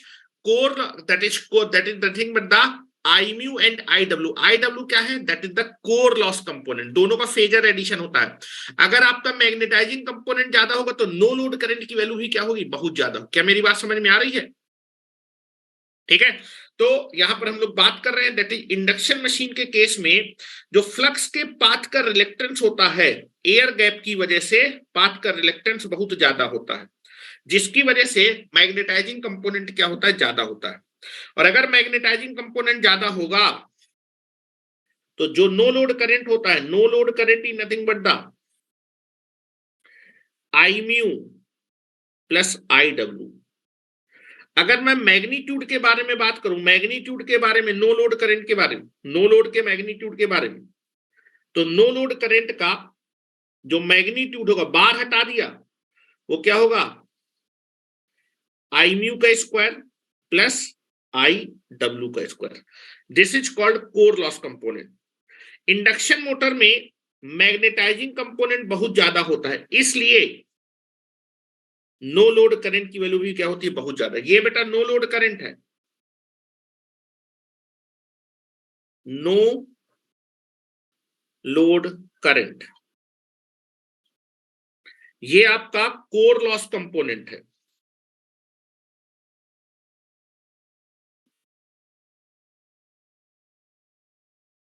और ये आपका मैग्नेटाइजिंग कंपोनेंट है जो फ्लक्स, ये बेटा कोर लॉस, हिस्टैरिसीस और that is nothing but the eddy current loss के लिए कंपोनेंट रिस्पॉन्सिबल है, ये फ्लक्स के लिए रिस्पॉन्सिबल है। और बेटा नो लोड के समय फ्लक्स भी स्टेब्लिश होता है और कोर लॉस होते हैं, that is nothing but total कितना करंट ड्रॉ करता है transformer, no load current. This is the magnetising component.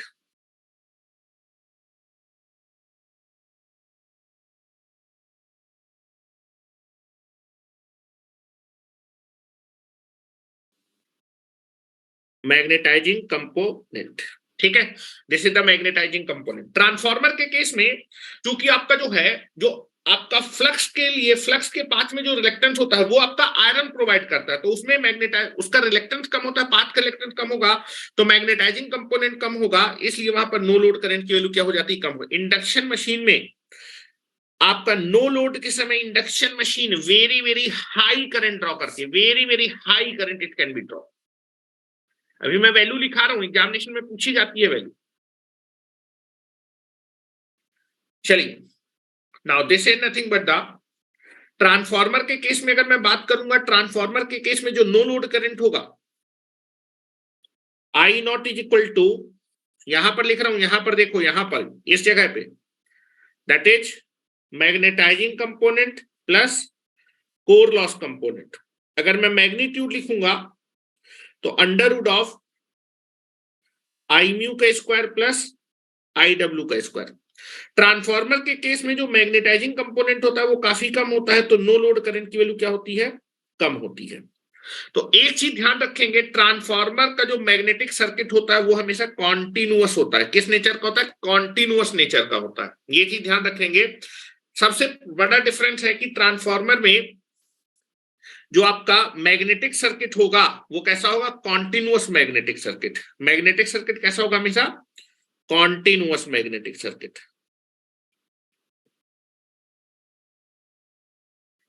Continuous magnetic circuit. और वहीं पर आपका इंडक्शन मशीन में जो मैग्नेटिक सर्किट है ना वो कैसा है, डिसकॉन्टिन्यूअस, बीच में एयर गैप मिलेगा,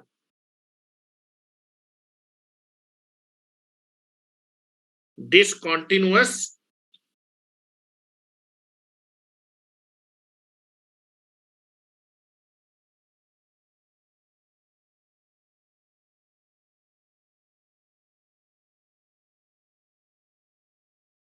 magnetic circuit. Discontinuous magnetic circuit को बोलते हैं बेटा, यहां पर देखो, हेलो, यहां पर एक ही मीडियम है फ्लक्स के पाथ के लिए, इसको बोलते हैं that is nothing but the homogeneous magnetic path. लेकिन यहां पर आप देखेंगे कुछ में आपका आयरन और कुछ आपका एयर अलग अलग पाथ मिल रहे हैं, तो इसको बोलते हैं कंपोजिट। एक से ज्यादा जो है मटेरियल यूज हो रहे हैं पाथ में, ठीक है, इसको बोलते हैं कंपोजिट। कंपोजिट जैसे आपने सेमी कंडक्टर पढ़ा होगा, composite gas, that is the gallium arsenide, दो सेमी कंडक्टर मटेरियल को मिला के बनता है, ठीक है, तो that is nothing but the composite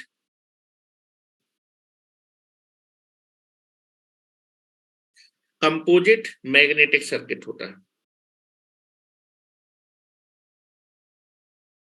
this is the composite magnetic circuit. अब जरा रेंज लिख लीजिए।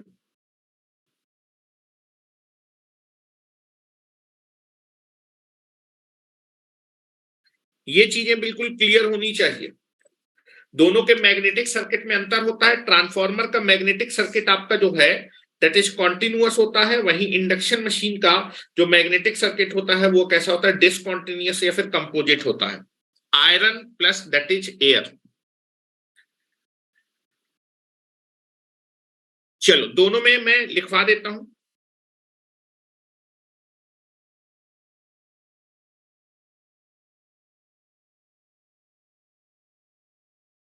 अब एक ही पेज में दो पार्ट करके दोनों में लिख लेंगे। ये मैंने आपको समझाने की कोशिश की है। अब आइए जरा, चलो एक पेज के दो पार्ट कर लीजिएगा।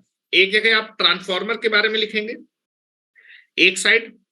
एक मिनट में इसको थोड़ा सा साफ कर लेता हूं।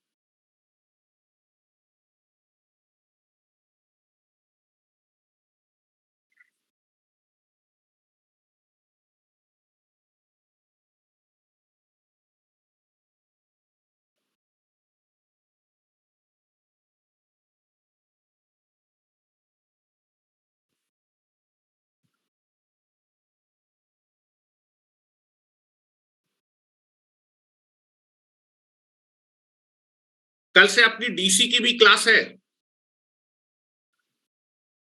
हाँ, नो लोड करंट अभी निकालने जा रहे हैं भाई, नो लोड करंट।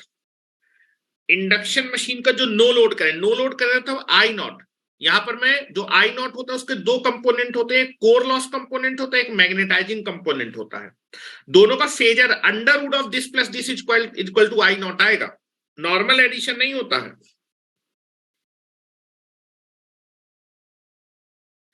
मैं सारी वैल्यू लिख दे रहा हूं, ध्यान से देखिएगा, क्योंकि ये क्वेश्चन एग्जामिनेशन में फ्रिक्वेंटली पूछ लिए जाते हैं। ठीक है, तो चलिए, एक साइड आप ट्रांसफार्मर बनाएंगे और एक साइड आप जो है इंडक्शन मशीन बनाएंगे।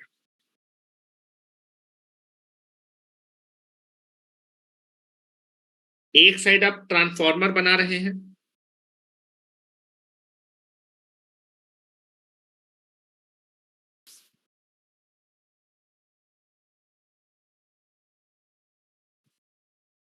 एक साइड आप इंडक्शन मशीन बना रहे हैं।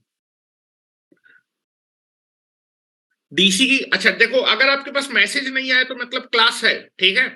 टाइमिंग आपकी फिक्स रहेगी, जो है टाइमिंग में बदलाव नहीं करूंगा, ठीक है। आपकी जो है 9 बजे से लेके 11 बजे तक आपकी इंडक्शन की क्लास रहती है, और आपकी जो डीसी मशीन की क्लास रहेगी वो 7:30 बजे से रहेगी। 7:30 बजे से लेके 9 बजे तक पहले हम डीसी करेंगे, उसके बाद इंडक्शन करेंगे। मैसेज नहीं आएगा मतलब क्लास है, मैसेज आ जाएगा मतलब क्लास नहीं है, ठीक है। तो मैसेज का इंतजार मत करिएगा। ट्रांसफार्मर में सबसे पहली चीज हम बात करेंगे, जो मैग्नेटिक सर्किट होता है वो कैसा होता है, कॉन्टिन्यूअस होता है।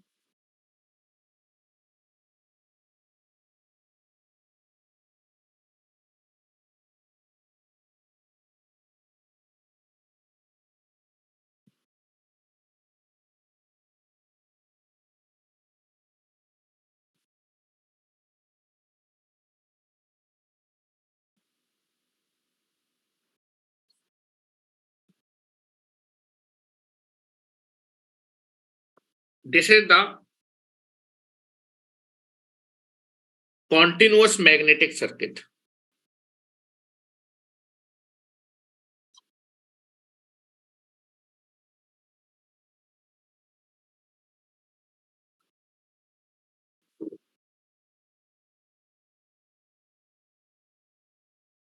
कॉन्टिन्यूअस मैग्नेटिक सर्किट होता है, ठीक है।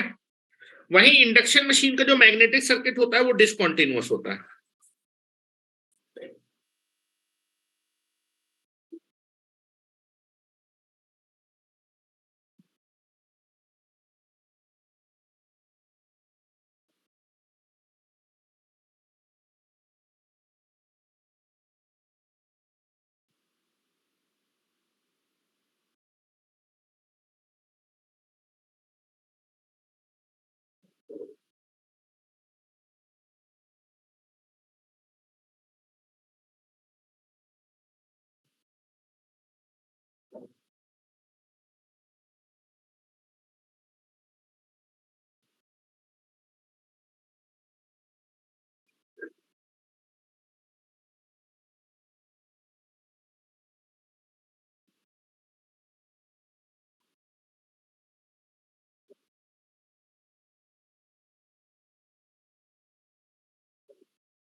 This is the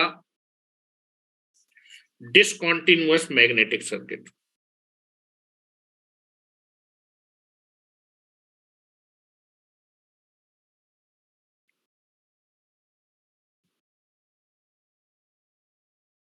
discontinuous magnetic circuit या फिर इसी को बोलते हैं कंपोजिट।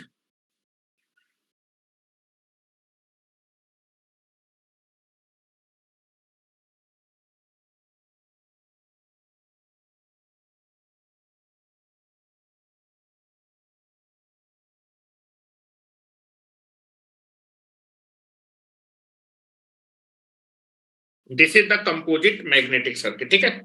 अब यहां पर अगर कॉन्टिन्यूअस मैग्नेटिक सर्किट होता है ट्रांसफार्मर में, तो रिलक्टेंस क्या होता है बेटा? रिलक्टेंस की वैल्यू क्या होती है? कम होती है। ट्रांसफार्मर में फ्लक्स के पाथ का जो रिलक्टेंस होता है,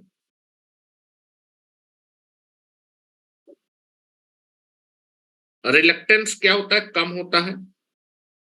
अगर रिलक्टेंस कम होता है तो ट्रांसफार्मर में जो मैग्नेटाइजिंग कंपोनेंट होता है उसकी वैल्यू क्या होती है? कम होती है। और ये कितना होता है? फुल लोड का कितना होता है ये पूछा जाता है, ठीक है। ट्रांसफार्मर के केस में जो मैग्नेटाइजिंग कंपोनेंट होता है वो आपका कम होता है और वो लगभग आपका जो है 3 से 4% होता है। दिस इज द, जो डाटा लिखा रहा हूं बिल्कुल सही लिखा रहा हूं, ध्यान से देखिएगा। दिस इज 3 से 4%, 3 से लेके 4% of full load current. Transformer के केस में रिलक्टेंस कम होगा तो मैग्नेटाइजिंग कंपोनेंट क्या होता है? कम होता है। और कितना होता है? फुल लोड का 3 से लेके 5%। और बेटा जो कोर लॉस कंपोनेंट होता है ट्रांसफार्मर में, जिसको हम IW से रिप्रेजेंट करते हैं, वो आपका जो है that is nothing but the 1 से 2% होता है। दिस इज द ओनली 1% से लेके 2% होता है of full load current.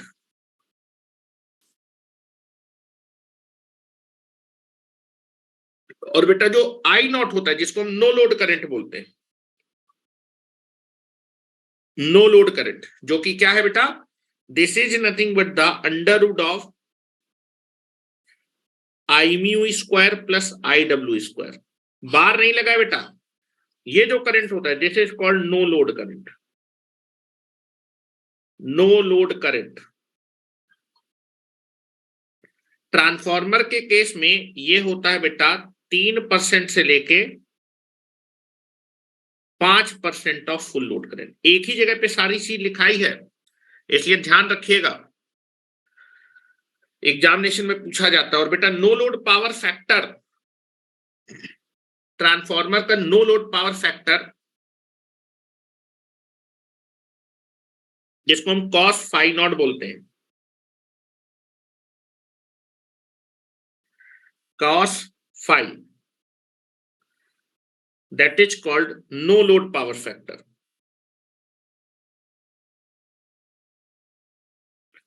No load power factor of transformer is less, और ये लगभग कितना होता है, दिस इज 0.25 से लेके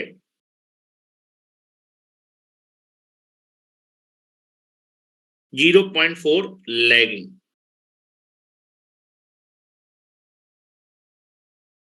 ये चीज ध्यान रखिएगा।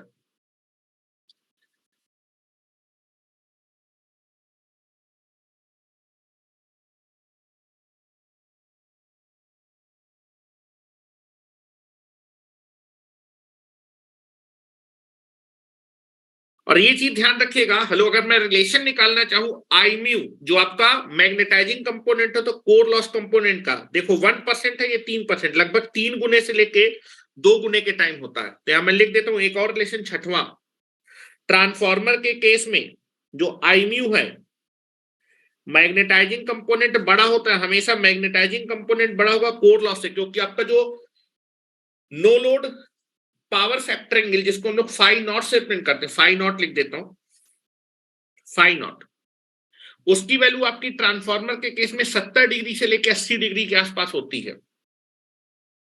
ठीक है, ये भी लिख देता हूं, no load power factor angle, ये जो no load power factor angle होता है ना, ये no load current, no load current आपका सप्लाई वोल्टेज से जो एंगल बनाता है that is starting power factor V और आई। स्टार्टिंग से मैं वोल्टेज है V1 और करंट कितना होता है नो लोड करंट, इनके बीच का angle no load power factor, ये जो एंगल होता है ये आपका जो है 70 से 80 डिग्री होता है।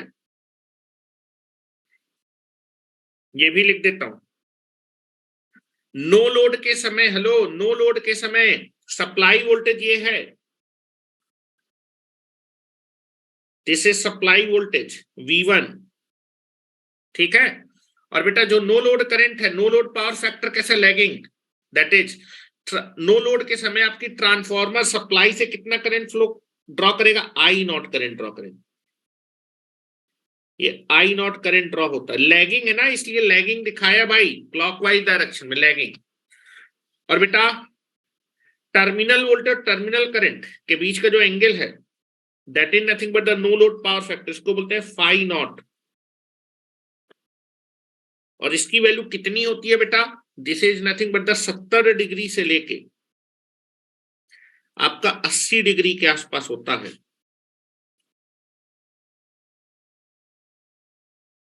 This is lagging.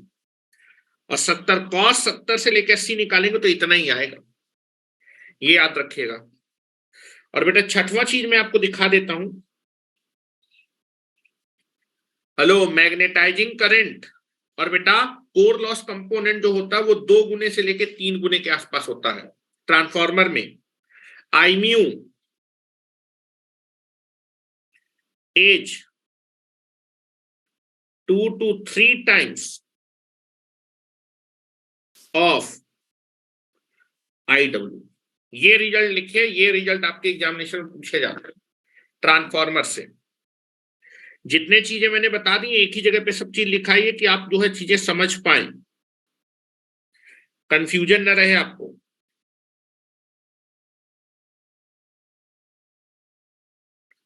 Now this is the data you can be learn.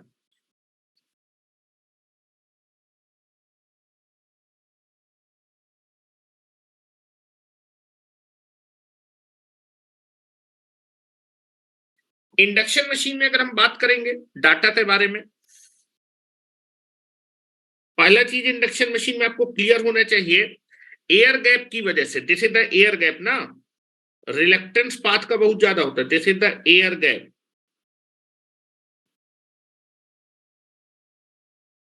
जो रिलक्टेंस होगा पाथ का,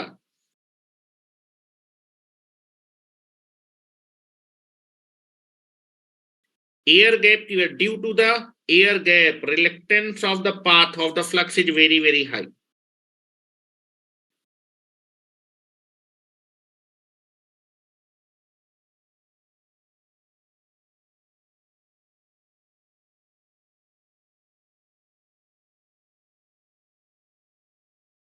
ये बहुत ज्यादा होता है, तो मैग्नेटाइजिंग कंपोनेंट जो होगा वो हमेशा रिलक्टेंस के प्रोपोर्शनल होगा। आई म्यू प्रोपोर्शनल टू क्या होता है, रिलक्टेंस। कल से दूसरे आईपैड में पढ़ाऊंगा, इसमें दिक्कत होती है।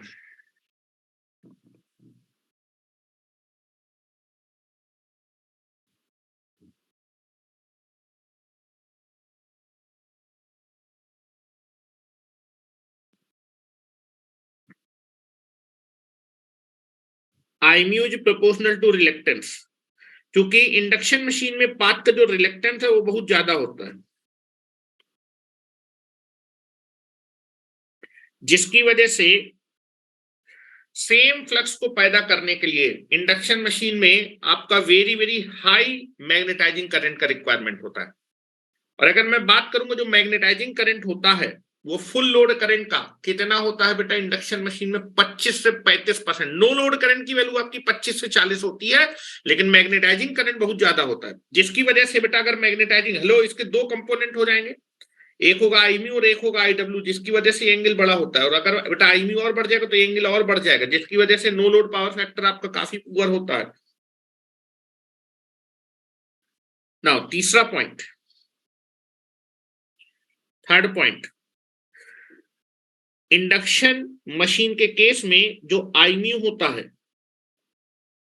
वो बहुत ज्यादा होता है। और कितना होता है बेटा, ये होता है बेटा 25% से लेके 35% of full load current. Air gap की वजह से इसकी वैल्यू बहुत ज्यादा होती है, रिलक्टेंस क्योंकि बहुत ज्यादा होता है।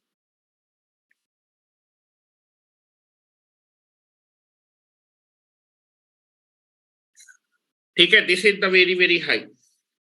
जो कोर लॉस कंपोनेंट होता है वो भी थोड़ा सा ज्यादा होता है।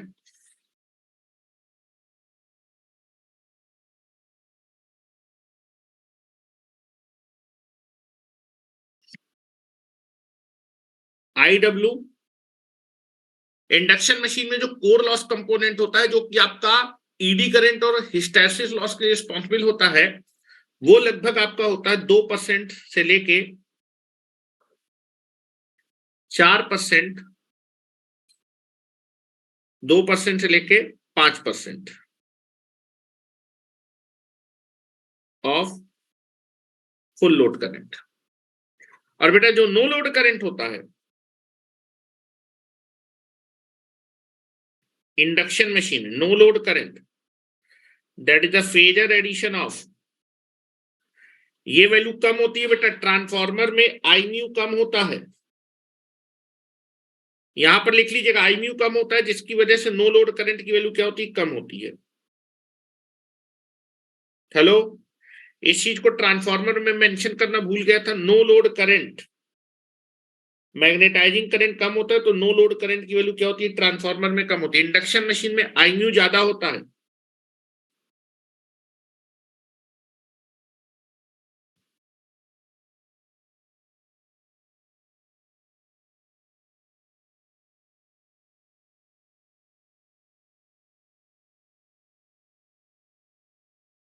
आई म्यू बहुत ज्यादा होता है, जिसकी वजह से नो लोड करंट की वैल्यू बहुत ज्यादा होती है।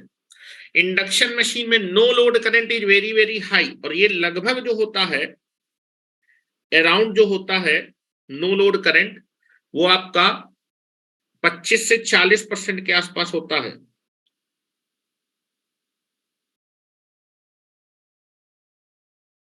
दिस इज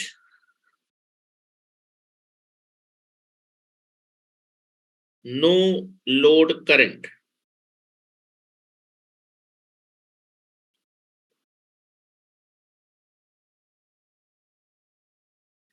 और ये नो लोड करंट आपका लगभग जो है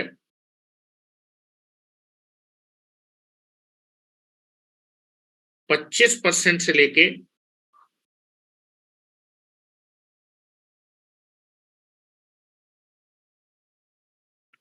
40% के राउंड होता है।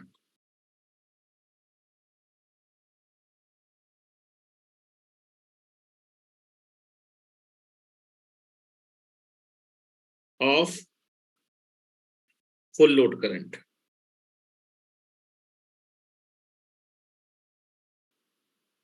ऑफ फुल लोड करंट 25 से 40% होता है। और बेटा नो लोड पावर फैक्टर की जो वैल्यू होती है, छठवां, कॉस फाई नॉट।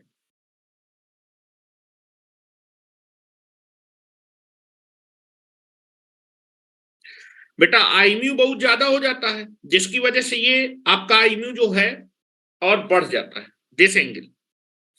और नो लोड पावर फैक्टर की जो वैल्यू होती है वो आपका 0.1 से लेके 0.2 होती है लैगिंग।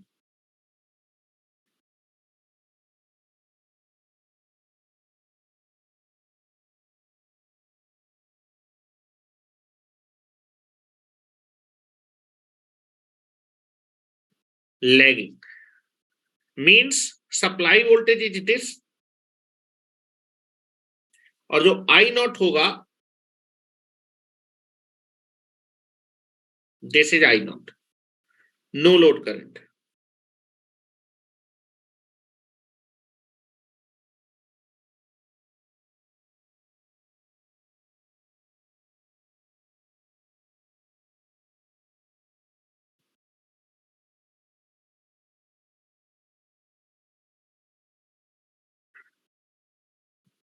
एक मिनट, क्या हो गया ये?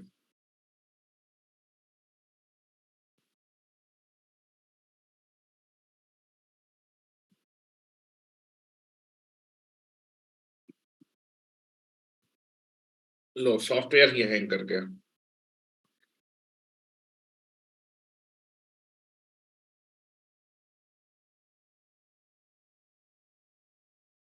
Now this is nothing but the no load power factor ना। नो लोड पावर फैक्टर की जो वैल्यू होती है वो आपकी होती है 0.1 से लेके 0.2।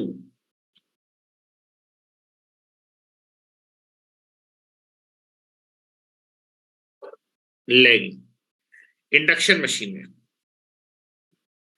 और जो फेजर होता है ना,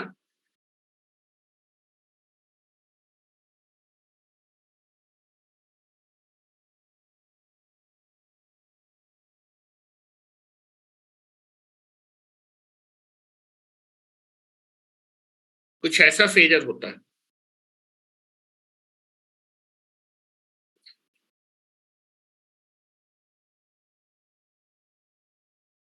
now this is the supply voltage.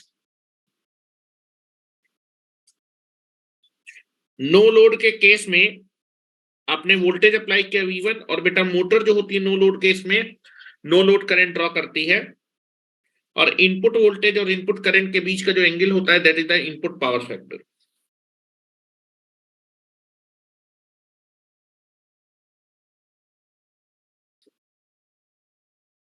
जिसको हम फाई नॉट से प्रिंट करो। ये आपका लगभग होता है 80 डिग्री से लेके 85 डिग्री के आसपास लैगिंग एंगल। लैगिंग। और बेटा अगर यहां पर रिलेशन निकाले, हेलो, रिलेशन निकाले जो आपका इंडक्शन मशीन होती है, इंडक्शन मशीन में जो आपका मैग्नेटाइजिंग करंट होता है और जो कोर लॉस कंपोनेंट होता है, ये लगभग आप देखेंगे 7 गुने के आसपास होता है। कितना होता है? 7 गुने के आसपास होता है। दिस इज 7 गुने के आसपास। 5 to 6 टाइम, मैक्सिमम लगभग ये 7 टाइम्स होता है, ठीक है।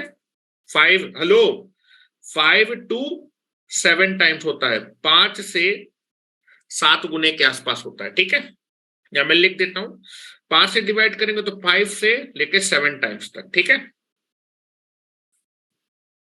यहां मैं लिख देता हूं, 7वां पॉइंट लिखिए, लगभग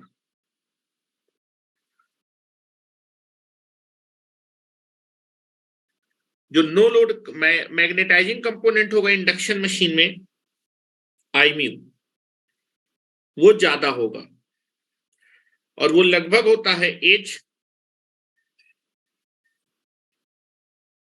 5 to 7 times.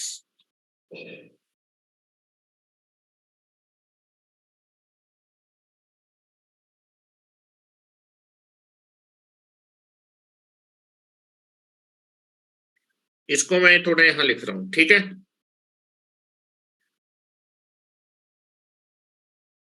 आईम्यू as 5 to 7 times of IW। IW मतलब that is core loss component. This is the difference, ये डिफरेंस याद रखिएगा, ठीक है। तो पहला डिफरेंस है बेटा कि जो मैं फेजर डायग्राम बनाऊंगा उसमें जो नो लोड ब्रांच होगी, नो लोड ब्रांच में आपके पास एक जो है मैग्नेटाइजिंग करंट फ्लो करेगा, दूसरा कोर लॉस कंपोनेंट फ्लो करेगा। अब मैं आपके ट्रांसफार्मर के जरा इक्विवेलेंट डायग्राम को बनाता हूं और उसके बाद, ठीक है, उसको कल देखते हैं, क्योंकि यार ये आपका आईपैड आज थोड़ा दिक्कत कर रहा है, ठीक है, उसको मैं कल बनवाता हूं, ठीक है। तो आज आप इतना ही नोट कर लीजिए इसको, और ये इंपॉर्टेंट है, एग्जामिनेशन में फ्रीक्वेंट क्वेश्चन पूछे जाते हैं, कौन सी वैल्यू कितनी होती है, I mu, IW, no load power factor, ये सारी की सारी चीजें। तो कल पहले हम लोग ट्रांसफार्मर का इक्विवेलेंट डायग्राम बनाएंगे, फिर मैं इंडक्शन मशीन का ड्रॉ करूंगा, इंडक्शन मशीन में क्या दिक्कत है उसको देखेंगे, फिर उसके सर्किट को कैसे मॉडिफाइड करते हैं, और उसके बाद फिर हम लोग कितना कॉपर लॉस आएगा, कितना लॉस आएगा, दैट इज कितना आउटपुट में मैकेनिकल पावर डेवलप होते हैं इलेक्ट्रिकल फॉर्म में, उसको समझने की कोशिश करेंगे, ठीक है। चलिए, तो आज के लिए इतना रखते हैं, कल हम लोग डीसी मशीन भी स्टार्ट करेंगे। डीसी मशीन काफी सिंपल मशीन है, ठीक है। चलो, थैंक यू वेरी मच।